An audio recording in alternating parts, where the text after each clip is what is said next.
Hello, this is Tim64 aka On The Stoop, and welcome to this exclusive video for kickstartpoker.com on bluff catching in low limit 6 max sit and goes, and a quick look at my own website. Do feel free to contact me here if you want any coaching help with your poker game. And without further ado, let's jump into some interesting bluff catching spots. So whenever we're thinking about bluff catching, we need to bear in mind various principles in order to help us to make the decision about whether to call or to fold. And the first and most important principle that we need to think about is what price are we being offered on our call. So when we're facing a bet from our opponent, what proportion of our stack is the call and what odds are we getting? So let's use this first hand here, King Queen offsuit, to demonstrate the different pot odds that we're going to get facing different bet sizes. So I'm not going to go into the play leading up to the decision in too much detail. That's something for a different video, so we'll just get to the decision point fairly quickly. We raise this hand up from the hijack, we get a call from the cutoff. He's a very loose player. We go heads up and we flop top pair. It's a fairly drawy board here, and we elect to check to control the size of the pot, and at this point our opponent shoves all in. Now what you can see here is when we're facing this huge bet, it's actually giving us very bad odds to make the call. So we can see down here our pot odds are 1.3 to 1, so we need equity of 43%. What that means is we have to be right here, we have to be correct at least 43% of the time to make a good call. Now we'll come back to this hand in a moment, but I want to contrast that with another spot where we can see that we're getting a much better price. Okay, so here's the second hand. As you can see, it's a heads up pot, so there's an open raise. We make a call with ace-4. That you could definitely 3-bet shove this hand, but we decided to call.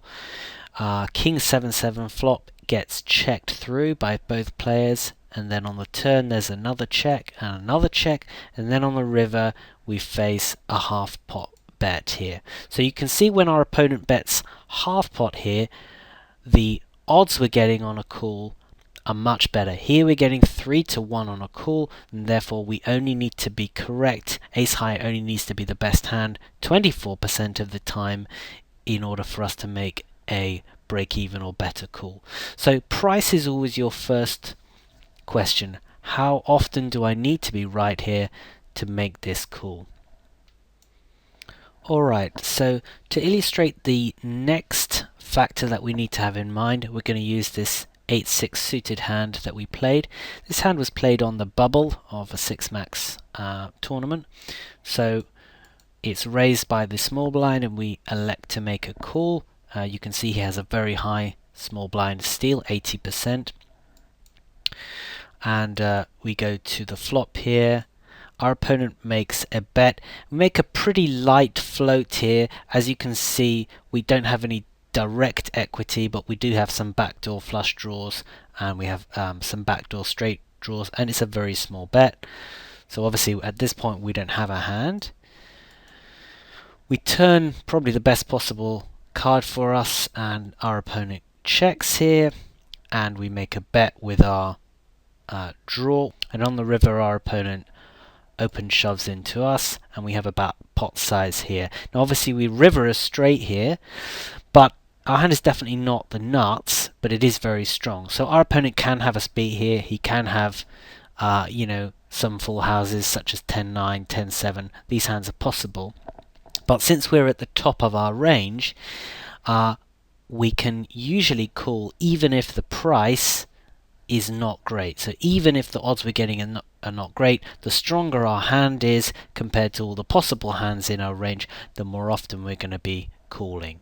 And so here we go ahead and make the call, and we see a more or less pure bluff from our opponent. But let's say if in this situation we had a much weaker hand, let's say a hand like 5-6, we would be much less inclined to call there.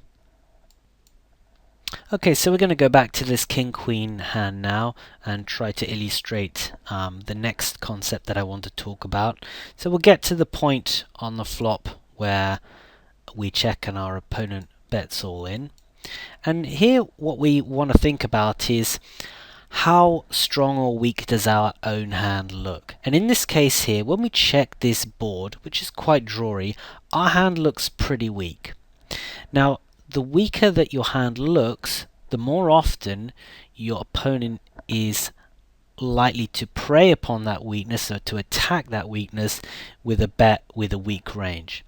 So what that means is, even though in this case, as you can see, we're not getting great odds on the call, we have to be right, nearly half the time here, and it's obviously our whole tournament life on the line here.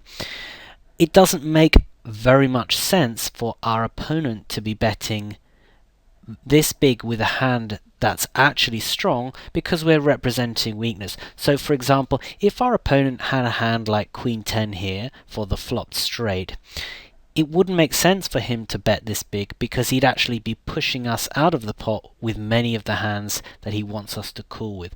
So another way of saying this is, and in very sort of basic terms, if it looks like your opponent is trying to bluff you off the pot, which it certainly does in this case, there's a fairly decent chance that that's exactly what's happening. So in this case, we just go ahead, make the call, and we see that our opponent shows up with this double gut shot here, and gets it in with pretty poor equity. And so I don't think he would have done this if we had bet ourselves on the flop, because he would have probably just called, because we would have represented some strength. But he saw the weakness and wanted to attack that weakness. So the weaker that your hand looks, the more you should be inclined to bluff catch. Okay, so we'll move on now to the next principle, which is polarization. Okay, so here's our hand that we're going to use to demonstrate this. It's 7-8 offsuit, certainly not a powerhouse of a hand. And we make a fairly light open raise from the cutoff. One of the reasons for that is wanting to play a pot with this loose and probably weak player in the big blinds. So we raise this hand up, and we do get a call from him. We flop second pair here on a 7-King-4 board, and our opponent checks to us, and we go ahead and make a continuation bet around half pot, just a little bit less, and we get called. And the board is something more or less like a blank, and it goes check check, and on the river our opponent leads out here for a little bit over half pot. So what we want to think about here is how often he's betting for value with the kinds of hands that we expect him to have when he calls on the flop. So if we think about what he can have when he calls on the flop, he can have a 7x hand, a 4x hand, a hand like 5-6, a flush draw, any kind of king, and those are the obvious hands we expect to see in his range. Now when we get to this particular river here, many of those hands should be frightened about this card. So a 7x won't typically lead this river to bet for value, because it doesn't make sense in that he can't get called by many worse hands. The same is true of a 4. It doesn't make sense to bet here with a 4, because you're not going to get called by worse. Even a king will sometimes be frightened that I have an ace because I was the original raiser and may check here. The hands that will bet for value here are hands like a7, and obviously flush draws that got there on the river. But given how small his value betting range should be, and that means he's actually going to be very polarized here, which means that he either has a very strong hand or he has nothing at all. And therefore, if that's the case, your actual hand strength becomes less important because your opponent either has it or he doesn't. In this case, we decided to make the call, and we see that our opponent actually had a very weak hand which he decided to turn into a bluff on the river. In fact, he is betting this hand, but he's clearly turning this hand into a bluff because there's no value for him in this bet against worse hand. I don't mind this bet. Obviously, the call pre-flop is very loose, and sometimes when you play a very wide range of hands, you're going to have to turn a lot of those hands into bluffs or just bluff outright in order to win the pot. Okay, and let's move on to the next hand. And for this, we're going to have Ace 7 of diamonds, which we open up from hijack, and we get a call. Now this player is playing 74% of hands. Now that means he has a very, very wide range of hands.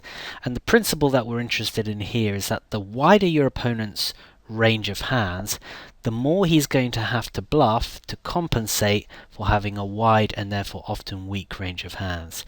And what that means is that you're going to be able to make lighter calls against his bets. So you don't need such a strong hand to make a call. So we get heads up here and flop second pair with our good ace kicker. So we go ahead and make a continuation bet, and we get called by our opponent. The turn is a 5. Now he will have some 5x hands in his range, that's certainly true, but at the same time not as many as all the other types of hand that he could be calling this flop with. So if we think about what kinds of hands there might be, they could be any sort of gut shot here, like a hand like 6-8, any kind of flush draw, hands like King Jack, Queen Jack, he might even decide to float with those.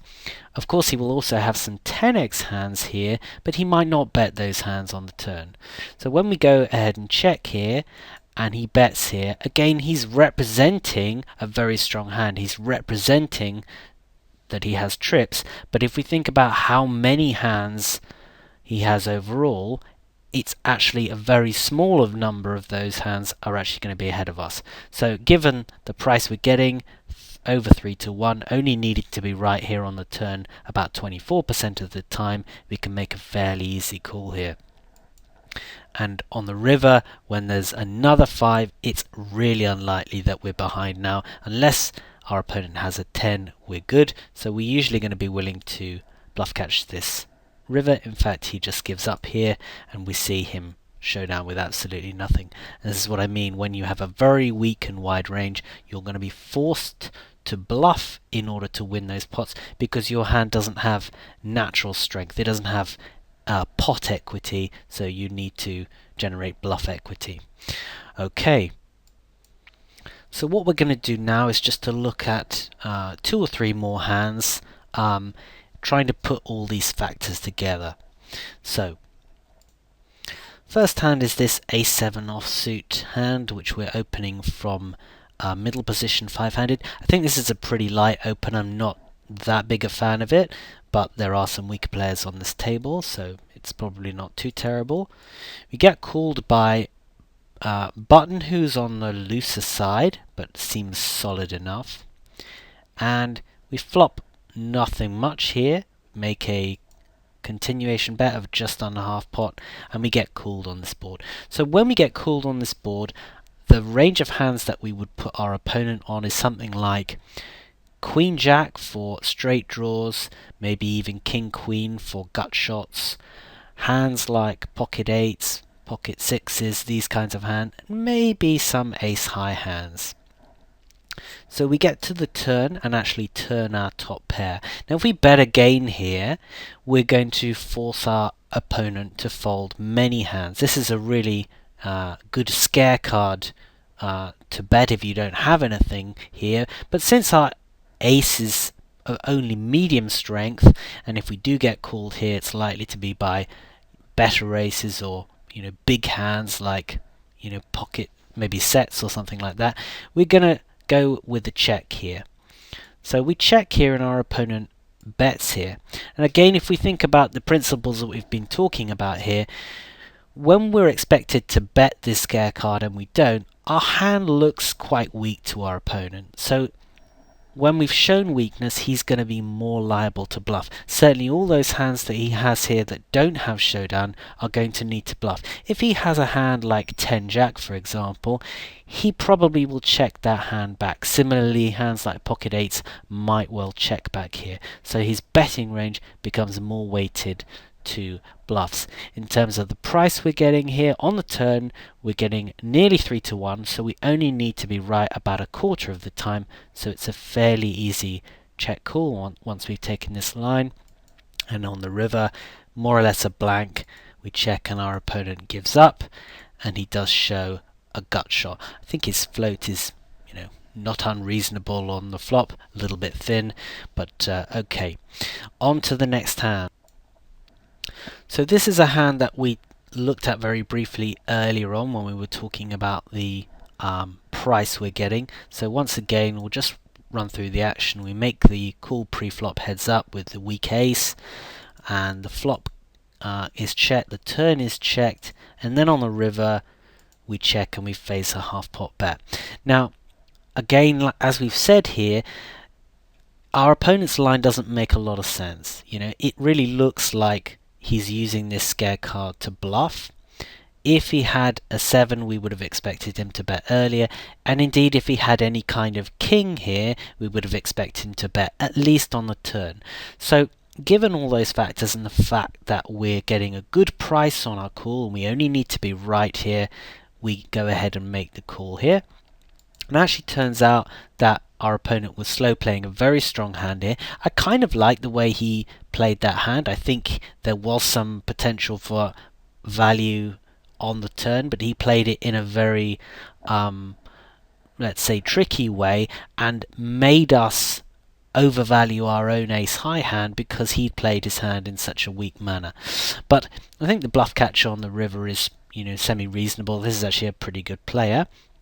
And again, it comes down to the price we're getting and how weak our own hand looks here. We've shown no strength at any point in the hand, and therefore we have to assume our opponent's a little bit more liable to bluff us with his non-showdown value hands. Okay. Alright, so we've got now pocket 7s for this next hand. And this is actually a 3-bet pot, so we face a raise from cutoff. And instead of flatting this smallish pair out of position, we decide to make a 3-bet, which I think is reasonable. Our opponent is raising quite a few hands, 42% here, open, first in open raise, so we should get a decent amount of folds when we make this 3-bet. We get a call, and there are 2 overcards on the board. This is definitely not a board we want to see, and indeed it's fairly good for his range. We do go ahead and make a smallish continuation bet, and we get called here. And on the turn, which is not a complete blank, but largely a blank in that the only hand that gets there is Jack 9, we elect to check. So once again, in this line, we're showing quite a lot of weakness. It looks like we've taken one stab at the pot and then we've given up. And we then see an all-in shove from our opponent. Now it's certainly possible for him to have a hand like King Queen or Ace Queen.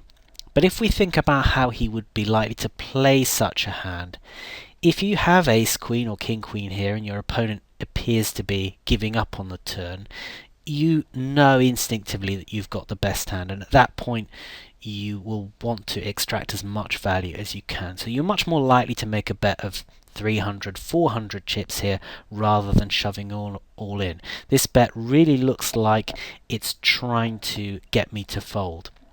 And as we said before, if your hand looks weak and your opponent is betting a very big size in proportion to the pot, and a big size given that your hand looks weak, he's going to be weighted towards bluffs or semi-bluffs rather than pure value hands. So we do make a bit of a crying call with the 7s here.